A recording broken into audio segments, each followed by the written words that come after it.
as a leader of your teams, we're spending every day preparing for this. We're working together. We're generating and building relationships. We are preparing them to go to hell and back for one another. And then in the moment when it happens, it just so happened to not be at a wrestling meet, right? It happened to be out in the woods with a grizzly bear. And those instincts kick in, I should say. So we're just like, that's my dude. And we're brothers and we're going to fight to the end. Every single individual has a story to tell. And they're great stories that need to be heard. I want every listener to know they have the ability to change the world.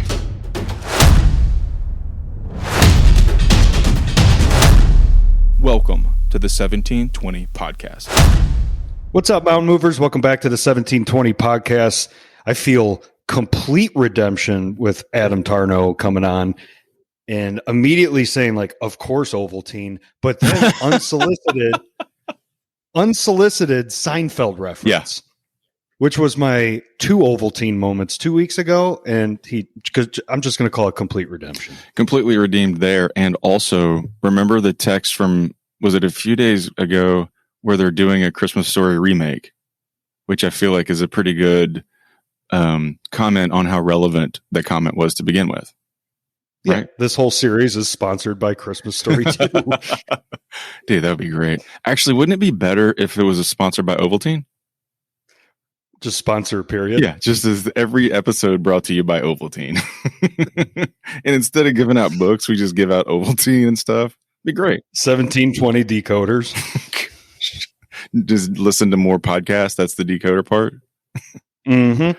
Yeah, I do love how a bit starts to take off a little bit. I didn't get as much Ovaltine feedback as you did, apparently. It was your gaffe. It was your crappy joke. Yeah. But shout out to Adam for making me laugh out loud when we're doing the book giveaway. We've given a few out. Man. We have all the rest of them assigned to people. I just need to go find them. And to Fisher's, like the Fatty Mish nickname. And hey, man, just pass that along. There's no way you need this. You could have written this book, dude. That was so funny. Yeah, it's something about sorry to waste your time. Just pass the book on or something. So good. Yeah. I missed the comment. It was over on LinkedIn if y'all missed it, but I missed the comment in its first shot. And you texted me and said, hey, check out Adam being funny. And then I almost spit my coffee out when I read it. It's like, so silly. I love it. Yeah.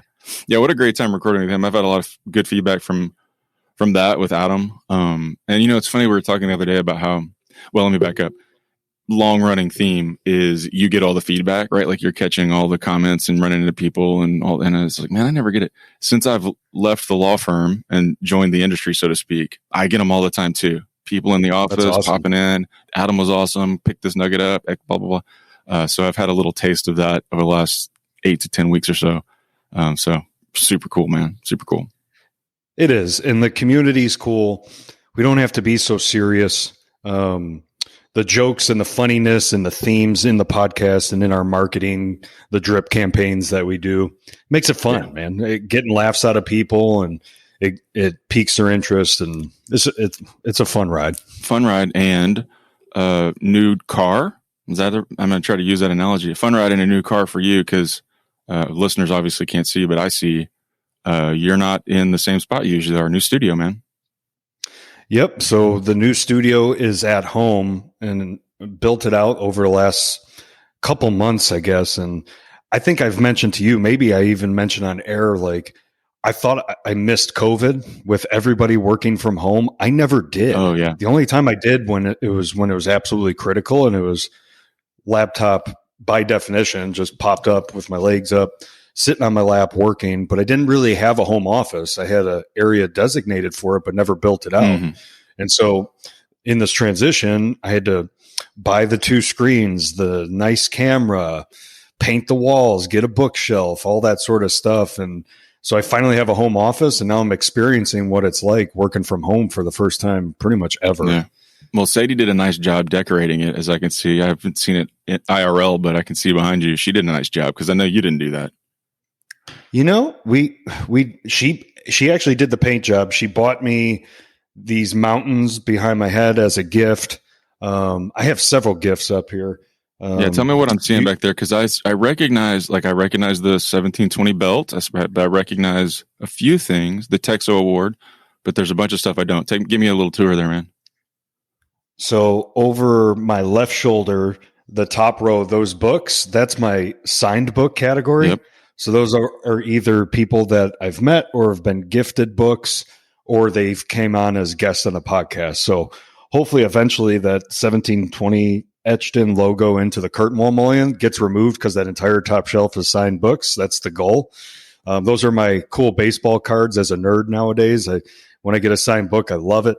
Just newsflash, when we give signed book giveaways, I take one every single time. So yes, selfish there, but I love it. And then eventually what happens is what happened this week with Chase Luft, which was he wanted one. We didn't have any. I just like, you can have mine because everybody knows I'm not going to read it. Right. Well, and that's cool value too, because so many people reached out. I made it one of my daily motivation emails. People were texting other recipients of books saying like, how did you win that kind of thing? Fun. And there was a lot of buzz around that, which isn't like cool for us. Let's look at us. It's cool for Adam. Yeah, right. You know, he just wrote that book. He's getting some traction now, and hopefully that adds some value to his journey by carving out some precious time to talk with us. You know? I hope so. That's the goal. So I've never actually seen that mullion, that etched mullion before. Was that at the office? Yeah, so that's a curtain wall mullion. So that stands vertically and the glass goes out in front of it. So that's just like a 10-inch section of it. And then the CNC machine routed our logo into it. That's sweet, yeah. So shout out to Roger for that. Yeah, Roger produced that. Thanks for sending me one. I appreciate that. 101, bro. Sorry. Actually, now that I've given Roger a compliment, now I'll diss him a little bit. I was like one of the last people in our office to get a logo. I think it was like a courtesy, like, we got a leftover scrap piece here. Oh, yeah. Right. That makes sense. Yeah, let's appease the bald guy. It's a fun, like, artsy industry. I don't know. It's overall cool. Yeah, I like it. All right. Photo shelf. I see. Photos. We got Fatty Mish, Melanie, and me from the what was it? The DBA's Distinguished Building Awards for Texo that we sponsored. Yeah, I see that now. Husband, wife won a bunch of the bands. That the surprise 100th episode belt. You got a basketball, I got a belt.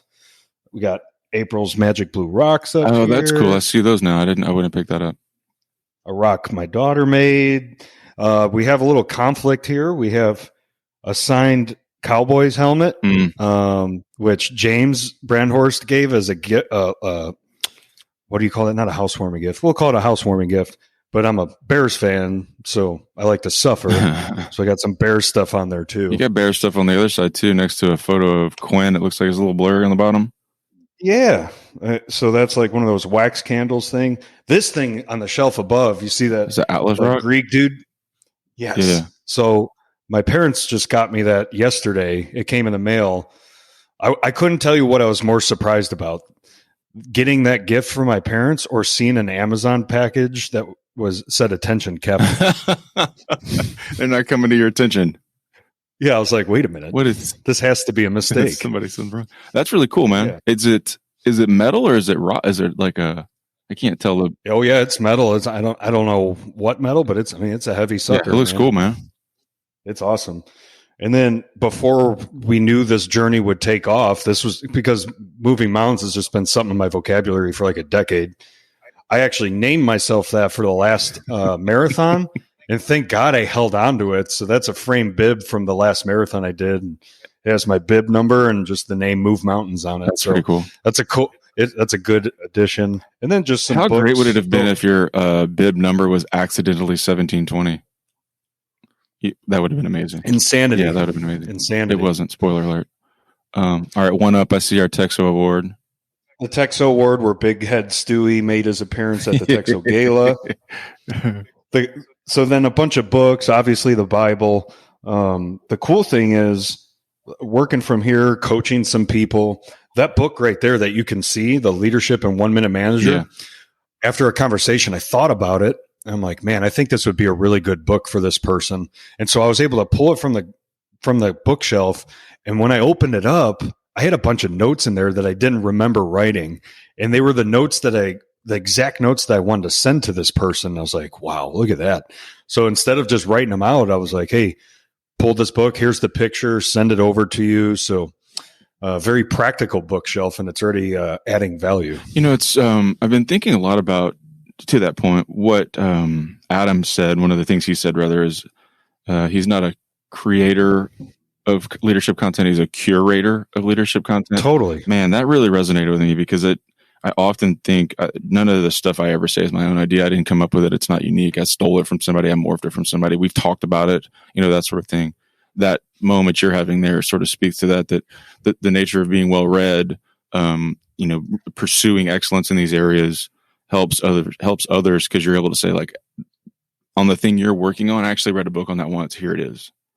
And it's funny. Here are my notes that I applied it to my business at the time. Yeah, we get pings on that from time to time about, hey, do you guys know a good book on facilitating hard conversations? Do you know a good book about whatever?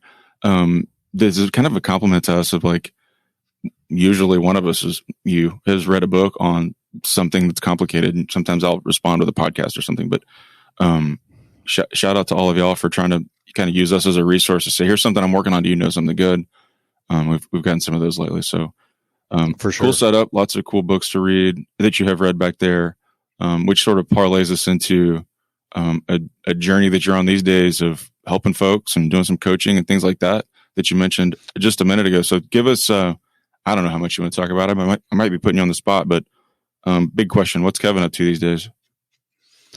Yeah, so I started a company called Mountain Movers, which is now working on the industry rather than in. And I will say, a few weeks in already, I miss being in the arena, man. Awesome. This is cool, and it's a different aspect of it, but I love being in the arena. But what I love the most is just helping people, making a positive impact in the purpose of building up an army of mountain movers, one person at a time. That's, it, forged in steel. That's my purpose. And this is what God's presented to me as the opportunity in this season.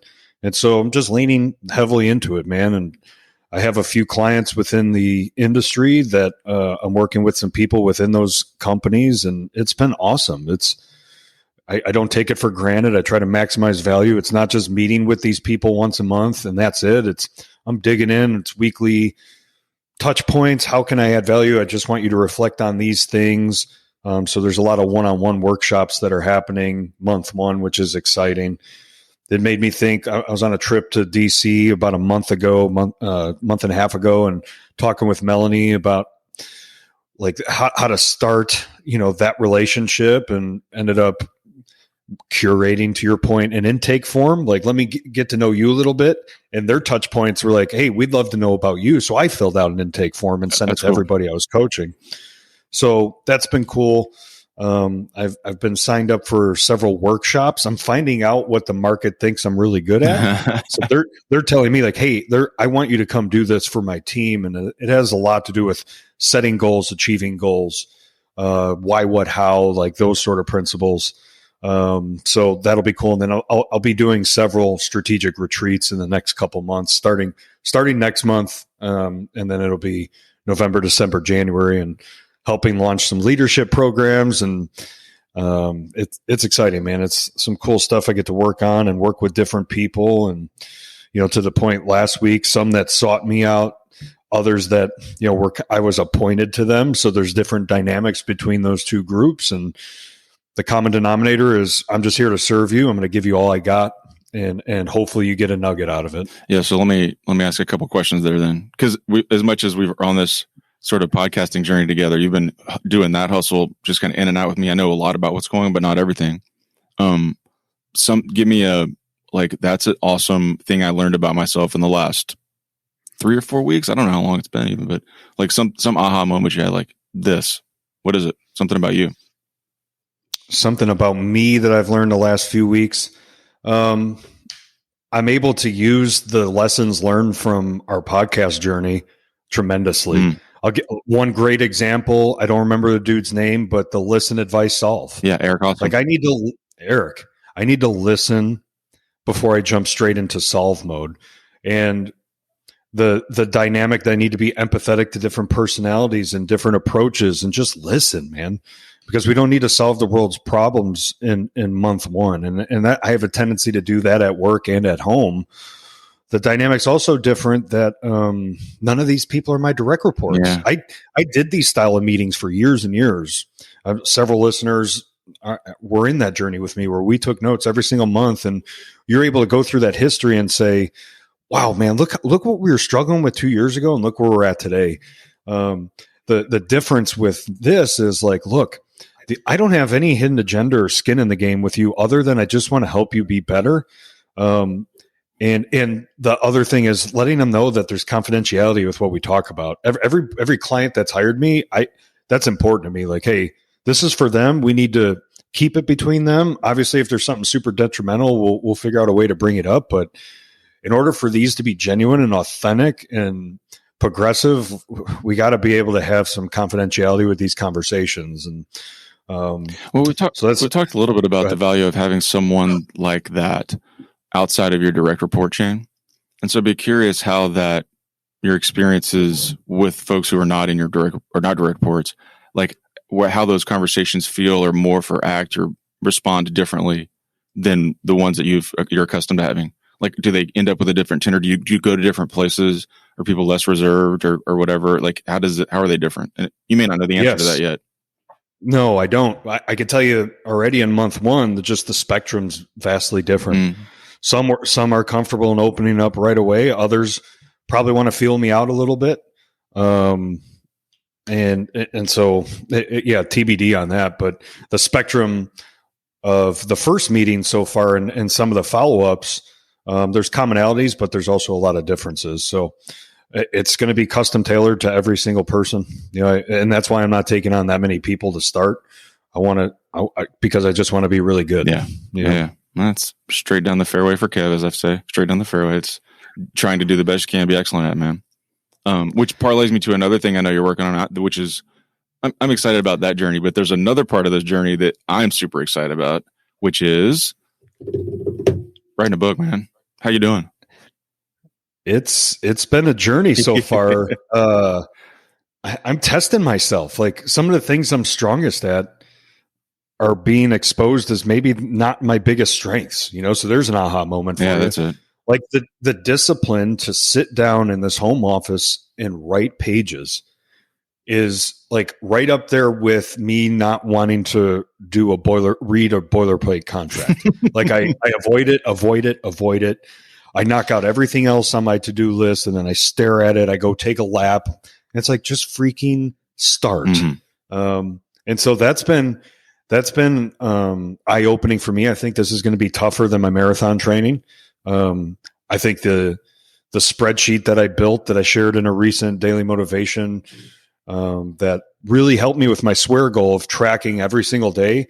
I parlayed that to this book writing, that October 10th, I was going to start writing the book, and there was no chance that wasn't happening. So I got a couple pages down the 10th, but then put up a couple of goose eggs the next couple days, which really haunted me because I knew I had to enter 0 in that Excel spreadsheet for those days. And then after the double goose egg, it was like a whole chapter. I was like, buddy, handcuffing you to the desk. He said to himself. Yeah, I know. Yeah, it's real psychotic in this home office. But that's what works really well for me. I know when I tell people I have a deadline, that's a huge accountability piece for me.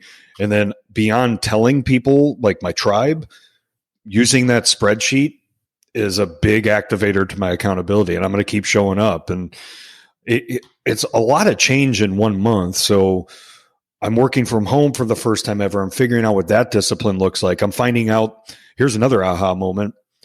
I write out a to-do list that for years would take me all day and then some, but without distractions and direct reports coming in and all the meetings that I used to have, I knock out a whole day's worth of stuff in 2 hours. And it's like, all right, now what? And then you just flip the page over and keep thinking, and it allows you to get more done. But I am also blessed and thankful that I get to leave this place and go meet a bunch of people and go to other offices, and because people's my number one, and I don't want to be locked in this cave, man. I need to be out there. But back to the book, the Mountain Mover Manual. Hopefully it'll come out sometime next year. I'm writing in it, trying to get about a chapter a week done. That's been the cadence so far. So I'm through chapter 3. I need to start chapter 4 today or tomorrow. And it's going to be just life's lessons.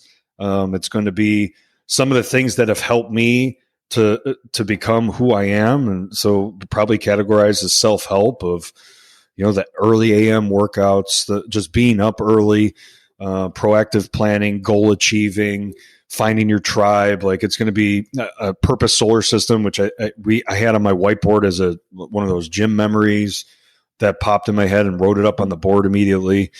But I will say, you start writing, and I guess it's very similar to journaling. And I don't say that I have the best memory ever, but some of the things that pop up in detail as you're writing is unbelievable. Yeah. Like you get placed there in that moment, and you just keep typing and typing. And all of a sudden, like, oh wow, I got 8 pages down. And chapter 1 was that God moment. I think we talked about it in that faith, obedience, action episode several weeks ago. That was a tough chapter, man. Full transparency. When I was like either done with it or almost done with it, like I just started crying because it's a painful memory from my past that God put it on my heart that I need to open the book with. So hopefully there's a pretty darn good reason why it's being opened with that. But yeah, I mean, like, Sadie's probably seen me cry 3 times in my life, and she was in the other room, so she missed it. But when I told her, like, I just finished that and cried, she was like, she jaw dropped. But that's what writing does to you. I'm learning that really quickly. Yeah, I think there's a lot of power in sort of the stillness of writing and having to, instead of like what we do on this is just talking and in the back and forth, as you're typing, you start to parse through the words, and your thought process has to slow down a little bit, and you get to the end and you reread that sentence and you think, is that what I really intend or meant to say? And all of a sudden your brain starts spinning in different spaces. And so there is some like power in writing. And I think people who are intensely focused on this issue would say there's some power in actually doing it in pen or, on manually, manuscript style, as opposed to the typing, because even the typing tends to speed your thought process up to where you're just like kind of typing goop from time to time, which I've experienced for years in drafting, because of what I do. Is I get to the end, I'm like, that's just words on a page, select all, delete, start over. But even through that process, like, it helps you've gotten it out down on paper, and then you can start to like reorganize the thoughts and sentences to where it says what you want it to say. And so it is definitely a process that is challenging. It will reveal things about you as you start to write things down. You're like, oof, okay, here we go again. But I'm looking forward to it, man. I'm looking forward to getting my advanced manuscript copy to Redline, frankly, because I'm kidding. Mark it all. Thank God for Word and all the double blue lines I get underneath. Mostly commas, but they want a comma. Yes, in the series, the second to last one, which I'm not a second to last comma guy. Yeah, you should be. So but whatever.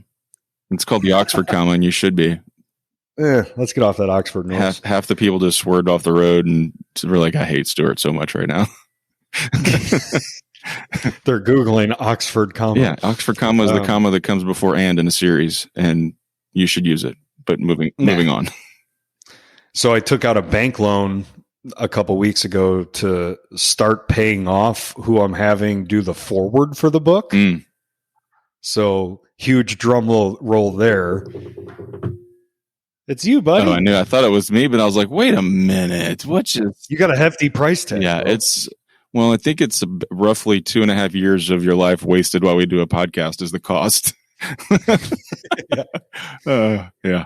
Dude, I'm excited for you, man. I know we've talked about it sort of in different spaces over time, and kind of bringing all those ideas that you've been talking about that you're doing together here, today. That's exciting. I'm excited to see where it goes and where it heads, and the lives that you impact they're sort of now outside of an organization. Not that you haven't been doing that already, but just, man, folks are lucky to get to hang out with you. So look forward to that journey in the book and all of what comes next in this phase for Kev. Look forward to it, man. As always, you got the front row seat, so you know much more than what we're putting out here in a few minutes of the daily grind. Oh yeah. Well, let's take a hard right turn. Bear attacks. Bear attacks. Yeah, hit me with them. So it was this. Here, I'll give it a setup because I haven't actually read the article, but I think we're going to go through it here. Maybe live. I think that was your plan. But yes, Kevin circulated an email. Maybe it was it an email? I can't remember if it was an email or a text about a story about a bear attack, and I didn't read it, but everybody else was like, "Oh my goodness!" And it relates to a couple of guys who were in a fairly intense situation, had to make some really hard decisions. And this is the story I think we walk through and try to pull some nuggets out of a little bit. So hit me with a bear story, man. I can barely wait any longer for this. Oh, if the Oxford comma didn't do it, that just did. Apologize for any car accidents or hitting his steering wheels Stewie just caused. We're 25 minutes in. Nobody's listening anymore, man. It doesn't matter.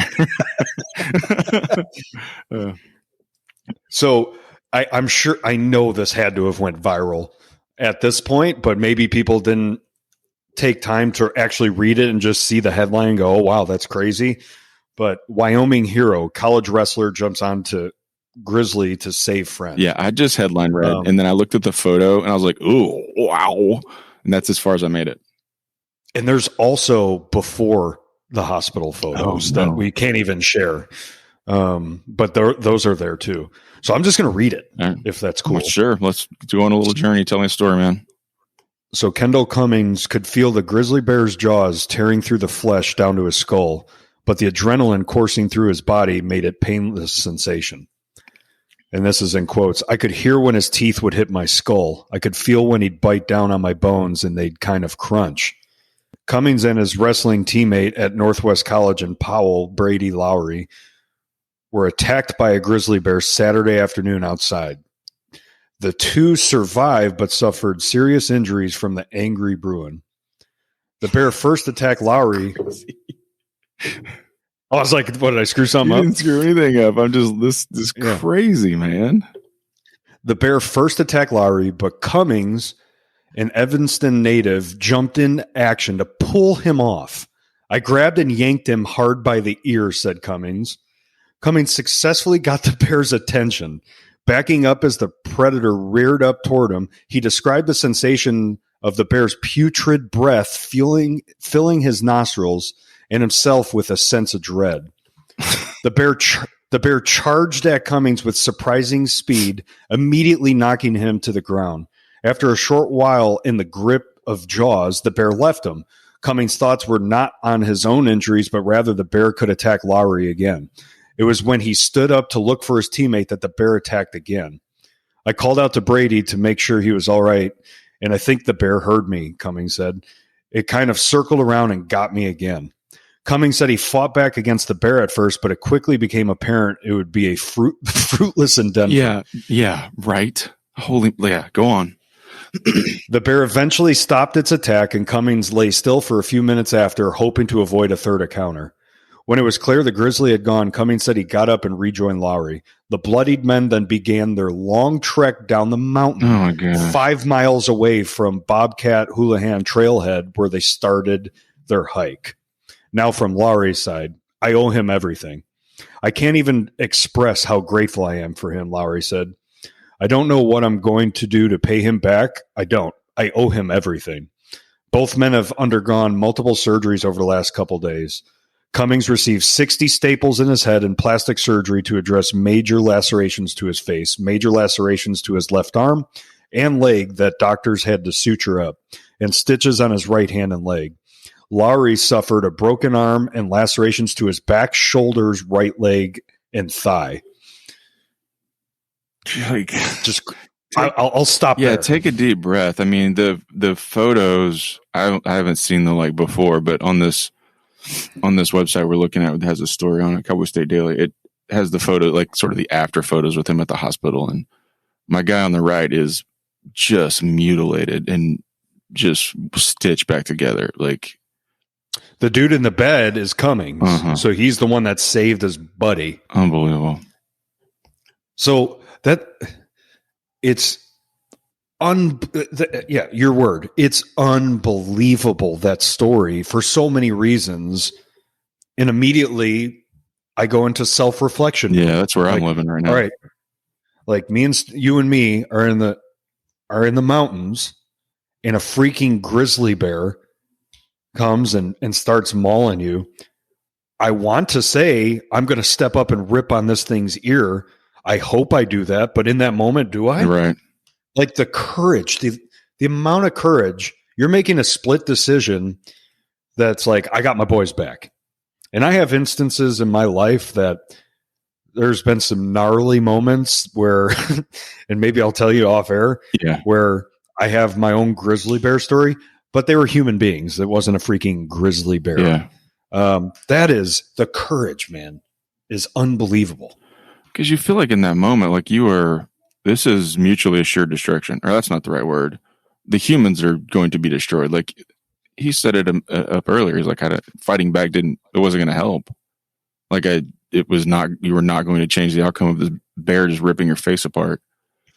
But in that moment, like, okay, I got to give it everything I got. Like if this is the end, at least I'm going to go out, punching. And yeah, and the quotes up there, like I could feel the bear's teeth hitting my skull.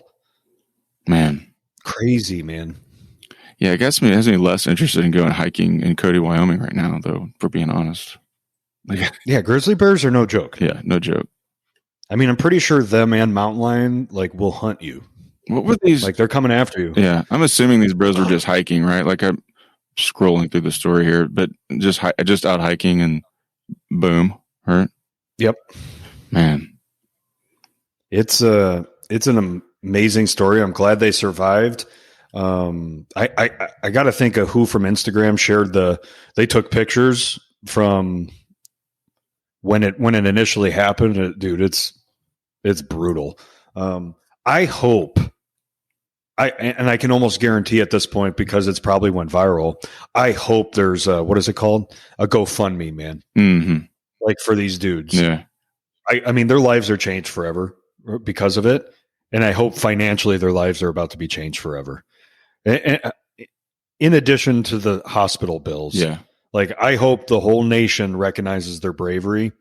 And I bet if you search GoFundMe, I bet there's several rolling. I'm going to do it right now, actually. While you're doing that, I scrolled down because I don't know if we'll post the article. But as you scroll down, there's a couple of points that I'm going to pull out of here as I'm reading it.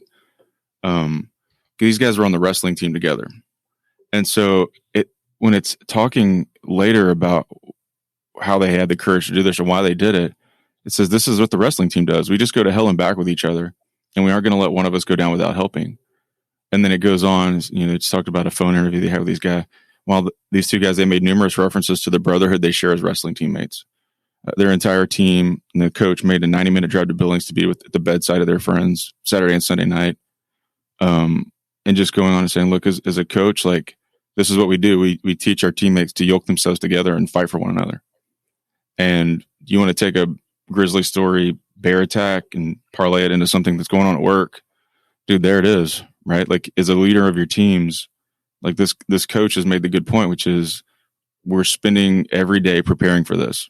We're working together. We're generating and building relationships. We're preparing them to go to hell and back for one another. And then in the moment when it happens, it just so happened to not be at a wrestling meet, right? It happened to be out in the woods with a grizzly bear. And those instincts kick in, I should say. So we're just like, that's my dude. And we're brothers and we're going to fight to the end. But it didn't just happen in that moment, right? It happened over years of the team yoking themselves together. That's why this happened in that moment, is because they were prepared for it, because they had been living in the trenches and preparing for it. And so if you need a leadership lesson, there's one to pull out. Is you have teams, and there will be a battle that is coming, right? It won't be a big grizzly bear. It won't be a physical battle. It'll be some sort of battle that you need to be yoking your teams together for and preparing, because it will come. And the strength and integrity of your teams will be tested in the fire. So be ready for it. Spit and fire, homie. It's so good. Like, and from all perspectives, like I would assume they have awesome leadership in their lives.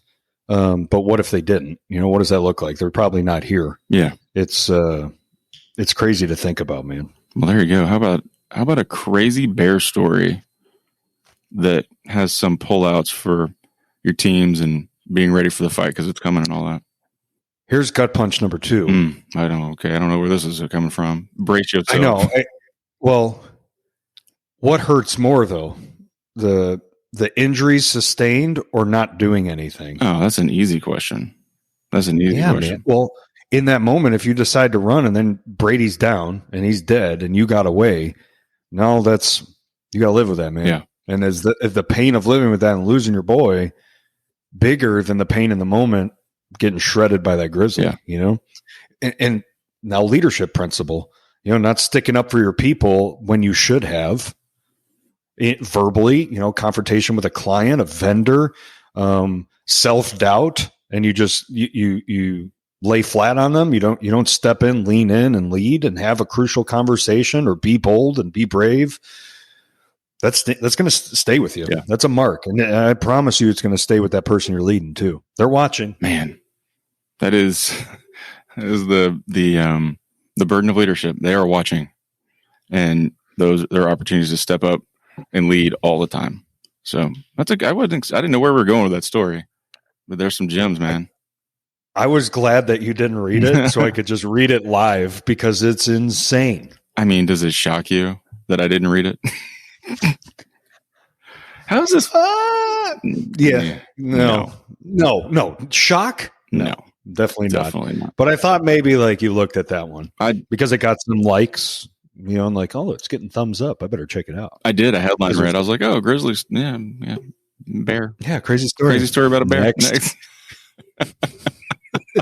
Oh man. Yeah. There's a couple of good points in there we pulled out, but then the other one is just be on the lookout for Grizzlies. Grizzlies for sure. Don't go to Cody, Wyoming, but be on the lookout for how life is teaching you lessons and how you can cross apply them.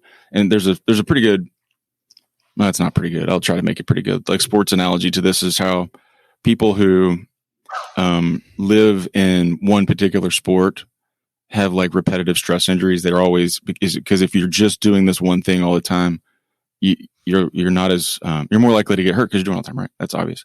But there's a lot of sports studies that say that people who play other sports, the common parlance would say, well, you're not getting great at X because you're doing Y and Z.